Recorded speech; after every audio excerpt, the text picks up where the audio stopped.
যেভাবেই হোক তোমার মিতুকে বাদ করতেই হবে। আর ওরা তো আমি সুন্দরের মধ্যেই পেলি না, ওর কথা বাদ দাও।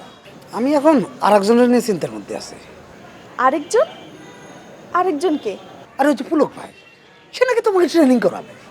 তাই নাকি? আচ্ছা কো, ও কিসের ট্রেনিং করাবে কো? আচ্ছা একটা কাজ করতে পারবা? কি কাজ?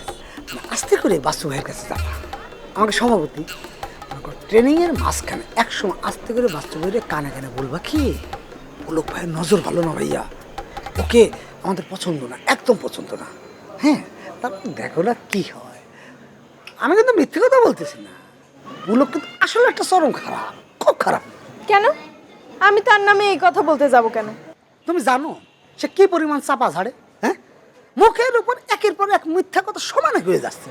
সে এসে কয় সে কোথায় যেন কোন কালের এক শস্যের তেল আছে না, সেই জায়গার বিজ্ঞাপন করেছে, সেই জ্ঞান এখন আমাদের উপর ঝাড়তে আসতেছে। আর ওই জ্ঞান নিয়ে যদি সে ট্রেনিং করায়, কি ট্রেনিং করাবে সে?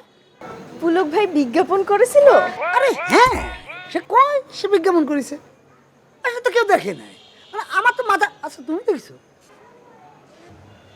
তুমি কি চিন্তা করো?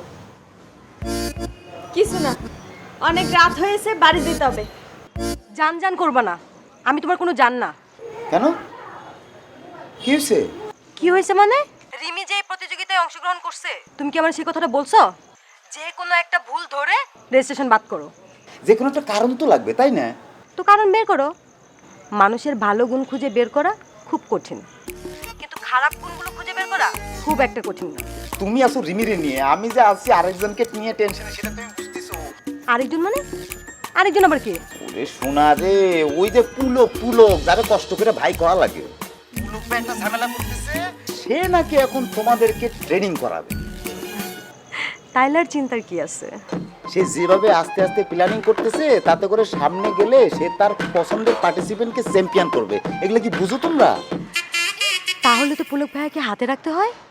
শোনো, তোমরা পুলক ভাইয়ের বিরুদ্ধে একটা কমপ্লেন খাড়া করায় দাও।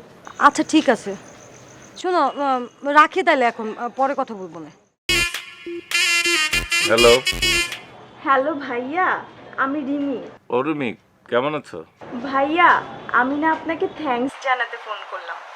বিরক্ত করলাম না তো? না না না, তা কেন? ভাইয়া, আমি কিন্তু আপনার কথা শুনেই সুন্দরী প্রতিযোগিতায় নাম লিখিয়েছি।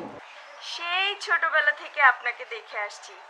আপনার সততা, আপনার আদর্শ আমাকে সব কিছু মুগ্ধ করেছে। আপনি তো আমার আপন ভাইয়ের মতো, তাই না? হ্যাঁ। আমার কিন্তু ভাইয়া টেলিভিশনের সুন্দরী প্রতিযোগিতায় যাওয়ার কথা ছিল, কিন্তু ঝামেলা মনে করে আমি আর যাইনি। কিন্তু সুন্দরী প্রতিযোগিতায় উইন করার মতো সব যোগ্যতা কিন্তু আমার আছে। আপনিই বলেন, আছে না ভাইয়া? তা আছে। ভাইয়া প্লিজ একটু খেয়াল রাখবেন। ওই সময় তো সব কথা বলতেই পারলাম না, কোত্থেকে যেন মিতু চলে আসলো। জানেন ভাইয়া, মিতুর নামে কিন্তু অনেক বদনাম আছে।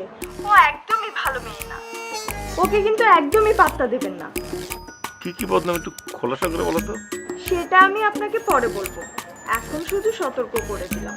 ভাইয়া, আপনি কিন্তু ওর সাথে একদম মিশবেন না। এখন তাহলে রাখি ভাইয়া, কাল দেখা হচ্ছে।